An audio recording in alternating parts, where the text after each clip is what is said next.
Hi, Nicole. How you doing? Okay, I've got your work up here. Let's jump right over here. I want to take a look at your writing. We'll address that first, and then we'll jump over to the business card. I really enjoy when students give a nice written paragraph of describing their experience with the assignment because it teaches me a lot about what you're learning. So quite often I recommend to students to, not only in this class, but in all your classes, just give a nice written rationale regarding your experience with any specific assignment you happen to be submitting because it really allows us to get a really detailed insight into what you're learning, and that's really effective. So, and this is certainly no exception here. I can see a few things that we need to address here just based on your writing alone. So, wanted to do business cards with modern and fresh. Absolutely, I totally get that. As opposed to traditional, right? Um, I didn't want to have the business card that was going to make any specific design style regarding interior design, and that's smart. I think that's really smart. It points to versatility as a designer, so another good decision there. There's a certain area of focus like farmhouse, modern, traditional, and I do want to talk about specifically because you use the word modern, and I'm going to address that. Although I have a specific design style personally, I don't want to make customers think I own that. That's good design thinking right there. That's smart because you don't want to basically brand yourself. In acting, they call it a method actor, where somebody just really only has one specific style that they can use. They may be able to do that style great, but it certainly doesn't make them a versatile actor. And in this specific case, no, it does not make them a versatile designer or interior designer. So I completely understand your sentiment there. I feel like some business cards have been seen.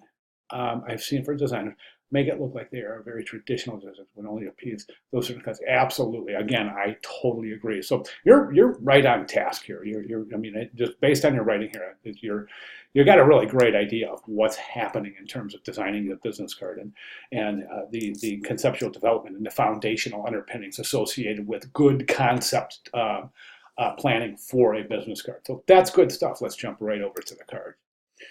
All right, I think it's a good start. There's a few problems here that we want to talk about, and I think the first one is this: is that you are actually branding yourself here, Nicole. Excuse me. Over here, you say you don't want to really brand yourself in any specific direction. You're saying, but didn't want to make a business card that was one specific design style because you don't want people to think that that's the only style you use. But you are branding yourself here, right here. This pattern right here, to me, that points to modern design. Um, it's a geometric modern pattern. So definitely, it's got an abstract feel to it. I would say if I were to look at this and say, is this designer branding themselves? I would say, yeah, it's most definitely. Is this designer a traditional designer? I would say no. This is more of a very, very modern, and I'm not using modern like contemporary. I'm using modern as in the design period, modern. And again, that's based on this geometric pattern right here. So, you think about that because if you don't want to brand yourself, you got to be careful. Remember this: it's not possible to not give information about yourself in any business card at all. You're giving information. So this pattern right here is telling your viewers something about you as a designer. Keep that in mind. I'm not saying it's right or wrong. I'm um, just making that observation. Okay, another thing here is that you've got the NM here, and I think typographically it's handled pretty well. One caveat is that you're using a branding element here that you're not using on the front of the card. So there's a little bit of a disconnect there. Not only are you using a branding element here that's not introduced on the front of the card, but it's also in a different color.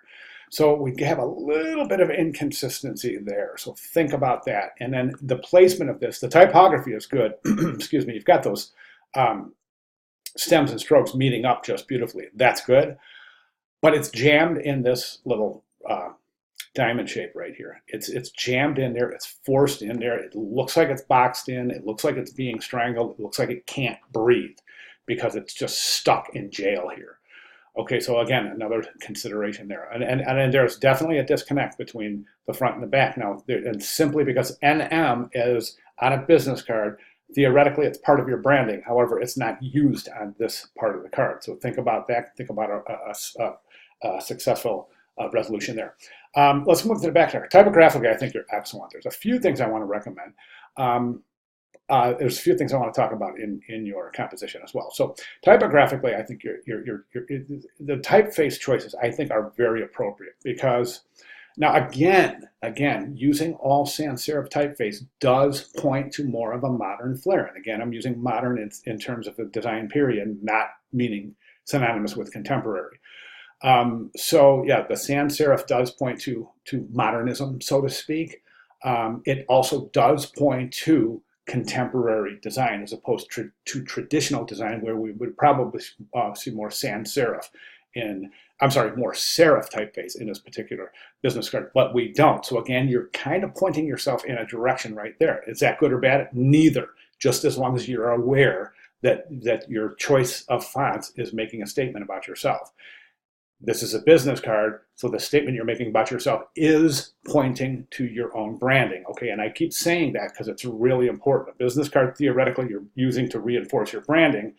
So to follow suit on that, anything that you put on your business card is part of your branding, okay? So that's why we try to do things like not use something once in a business card. And that's why I asked you to consider that presentation right there. Okay, back to typeface choices. This is good. This is beautiful, right alignment. One little trick here, and I think that page mechanics is beautiful. I really do. One thing you want to check, and a little tip here, is anytime you're going to use a portion of business card for a logo or whatever it may be in this particular case, what you want to do is you want to take that business card and you want to make a square. All right, so find wherever would be a square and draw a guide right there. All right. Then place the logo centered within the square, leaving the extra rectangle aside for your type. It actually has to do with Fibonacci sequence, with the golden ratio, and it has to do with the way that humans perceive comfort in any particular composition size, page size. Okay, so again, that's draw a square, draw a guide at your square, place your logo in there and center it within the square. Remove the guide and then go ahead and assemble your typography in the area that's left over. Okay, the one thing I will say about your card is this, is you're really, really lacking in contrast. Let me show you what I mean. This is the best way to test contrast in your design work. I'm going to the zoom out, and when I zoom out, we can see, oh, what's happening? Look at this. Stuff is disappearing. Look at the little design embellishment in the background. That little floral right there, sure thing, man. That's got so little contrast to it that when we back off on it, it disappears. And keep in mind, business cards will be looked at from arm's length, typically. So contrast is relevant. So you definitely want to pump up your contrast in this particular design, both typographically here, and that's problematic right there because there's so little contrast there. If you increase the contrast, it's going to affect the logo. If you remove it, it's probably better than leaving it like this. But again, another a circumstance that you need to consider. Okay, one final thing I want to recommend. This is always tough. This is a really tough decision. And the reason it's a tough decision is because it has 110% to do with the success of production. If you read through this week's lecture, you'll see that the caveat is to place anything in as a sort of a border around the edge of a card. And the reason is because a business card is so small, typically a printer will place them X amount on next to each other as they trim them. So they're all going to get trimmed. Any mistrim at all is going to change the size of this bar right here. Okay, so if one particular row of cards gets mistrimmed, all of those are going to be just a little bit smaller. So you're really sacrificing, or you're taking a big chance that if there are any production errors, you're going to have some inconsistencies in your card. That's why, as professional designers, we always recommend that you don't place any kind of frame on this area of your card. Now, something much larger is a little bit different, where you're using the border of the card is more of a design element. But this kind of a little border right here, really want to be careful with that. Really careful. I mean, I've seen batch runs go bad because of one little mistrim, and I'm talking millimeters of a mistrim, and that's enough to throw off a little inconsistency on a series of cards. One final recommendation, again, has to do with contrast. Right here, you've got a gradient going on in here. That's a gradient. It definitely is darker here than it is here. So again, at smaller sizes, we'll see Ni starts to disappear, right? So what we're seeing right here is Ni almost is illegible at this. So all we're seeing is the center type being that has more what, Nicole? More contrast associated with its presentation on the background. So again, another consideration. Now listen, it's important that you understand that a lot of the stuff that you're doing here is it has for you to think about as much as saying, I'm not going to sit here and say, okay, Nicole, I want you to do this, and I want you to change this, and change this, and change this.